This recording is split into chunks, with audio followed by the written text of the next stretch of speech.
Where are 1% of American adults? Oh, I imagine we could find out, couldn't we? We could use Google Earth, because some of them are quite big. There's one. He's got his own postcode. 1% of the population, which is, what's the population? It's about 300 million, isn't it? So you're talking about between 2.5 and 3 million, say? Jail. Yes. G for jail. English spelling of jail, of course, but it is G for jail. Really, that many people?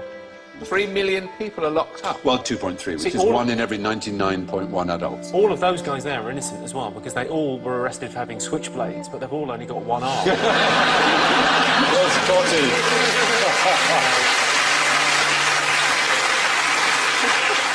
Proportionally, the Americans prison more than twice as many as South Africans, more than 3 times as many as the Iranians, more than 6 times as many as the Chinese. No society in history has imprisoned more of its citizens than the United States of America. We're doing pretty well, though, don't we? We sort of top the European League. We're ahead of China, Turkey and India. Yes. Yeah, with 148 prisoners per 100,000. It's the 3 strikes and they're out. That's been really the problem, yeah. I mean, a legal system based on baseball just seems bizarre. Yes. People don't seem to understand the law. It's all very complicated. What's simple? What do people like? Baseball.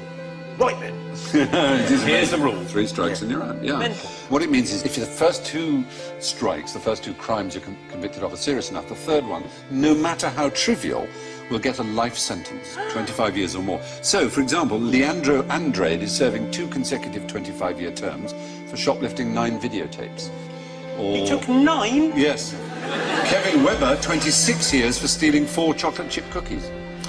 It's astonishing. Well, it's really stupid, isn't it? Because if you know you're on this sort of deal... Yes. Yeah. Take 5. Yes, yes. That is the idea, Do another murder. Do a bank job. There's no point. There's no point doing anything trivial. If No, you're I know. going to get caught. It is a bit bonkers. But the racial numbers are a bit worrying. And the gender numbers, it's 1 in 30 men aged 20 to 34 is behind bars. But for black males, that's 1 in 9. 1 in 9. There are more 17-year-old black people in jail than in college. So 5% of the world are American, 25% of all prisoners Isn't the real are American. controversy with this the business end of it? Well, that's true. It's also, as you say, right, it is a business. Because it's not just license plate, they make loads of stuff. Well, one of the things I should have said when talking about contraband is that you're not allowed to bring into America anything that's been made by forced labour or prisoners. But in America, you could almost say, if you were so minded, that they've reinvented the slave trade. They produce, for example, 100% of all military helmets, ammunition belts, bulletproof vests, ID tags and other items uniform, 93% of domestically produced paints, 36% of home appliances, 21% of office furniture, which allows the United States to compete with factories in Mexico because, of course, obviously the workers can't refuse to work for 25 cents an hour. I very much like to say something hilarious, but something must be done. It is. Yes, It's Feels a bit more astonishing. question timey to say. Go on. It is a bit amazing, isn't it? Yeah. It's extraordinary. Yeah. It's slavery by the back door. Exactly, wasn't it? Expensive for you to work. You get solitary confinement if you refuse to work. Yeah, more than 1 in 100 American adults are in jail.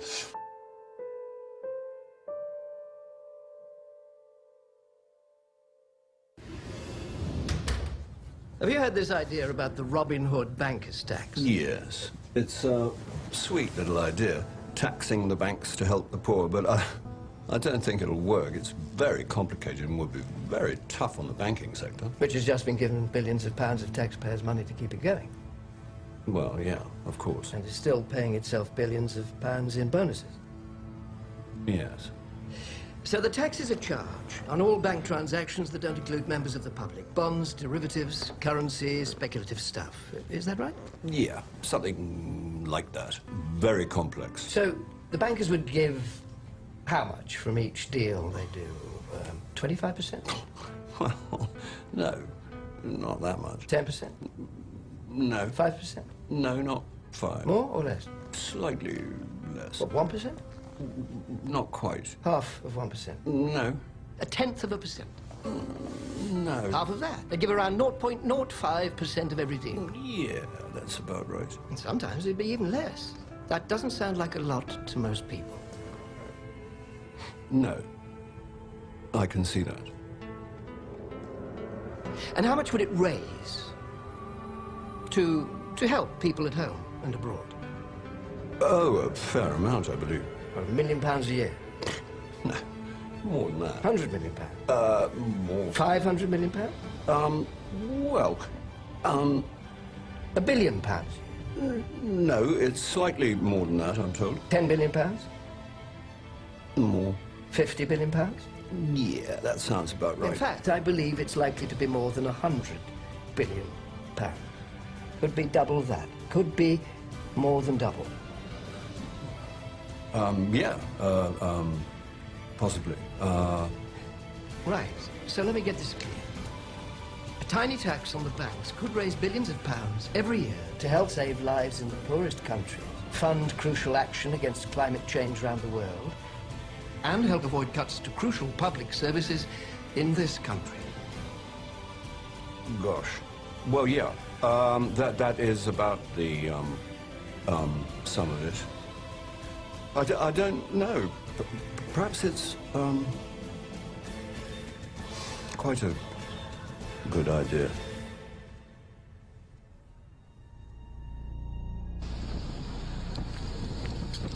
Okay, this is a moment in history.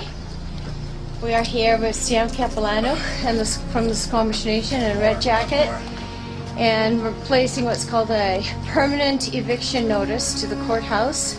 The red jacket is from Turtle Island. Sam Capilano is with the Squamish Nation. The permanent eviction notice is placed here because the Queen and the bankers are trespassing on his sovereign territory. This is tax-free territory. This is sovereign. Capilano, you've got some words to say here? This is part of the Squamish Nation. It has been. My grandfather told me that when they first came, they separated, divide and conquer with the idea. Now this is known as another nation, but I know it's our land, so I'm not afraid to stand up anywhere and tell anybody. Red Jacket, you got a few words? Yeah, I'm Red Jacket. I'd like to tell the people that for 537 years since the two-row wampum belt was put in place, it was total destruction. And if we don't correct these here alterations that our judges in the justice system, so-called justice system, I never heard such a farce in my whole life. 60 years from now, this here earth, there's no changing back. It'll go into another Mars. Total destruction. Don't the judges understand this? Or they sleep? Who taught them? What university taught them? Where do they get their education? Don't they know they're on death row? We just finished entering and going through a procedure at the Richmond Provincial Court. And what happened was my name got called out. I didn't correct her, which I was kind of thinking of doing, but then I thought, okay, I'm just going to present myself as who I am standing in front of her, because she seemed actually quite like a nice judge. So when she said, when I stepped up to the mic, I said I claim common law jurisdiction. She right away rattled off all the charges and wanted to ignore that statement. And then she asked me, how do I plead? And I said, I do not consent, and I waive the benefit. And I think that's a really powerful statement that I want to teach to a lot of people, because when you enter a plea, you enter into a contract. Whether it's guilty or not guilty, it is their way of saying you have understood the jurisdiction that they want you to respond with. And the guilty or the not guilty is something that you actually perjurize yourself with. So when I said I do not consent, meaning I do not consent to you making any legal determinations against me, I do not consent to your jurisdictional claims against me, and I do not consent to contracting with me. Quite final with that. And because I had claimed common law jurisdiction at the beginning of my statement to the judge, she realized that I knew what I was doing, and she dismissed the case right away. So I'm really, really pleased with the outcome. After that, I actually met up with Paul Gibson in the lobby of the provincial court, and went up to him and shook his hand, and he said, and yeah, you are? And I said, oh, Irene Gravenhorst, and I told him that they dismissed the case, and he went, oh, too bad. it was orchestrated that Paul shows up after the case was dismissed so that he didn't have to deal with these issues. And being on the stand, on the record, for being the debtor to the contract. Oh, and I have to tell you that it's going to cost $3 billion. It's fine, ma'am. Okay.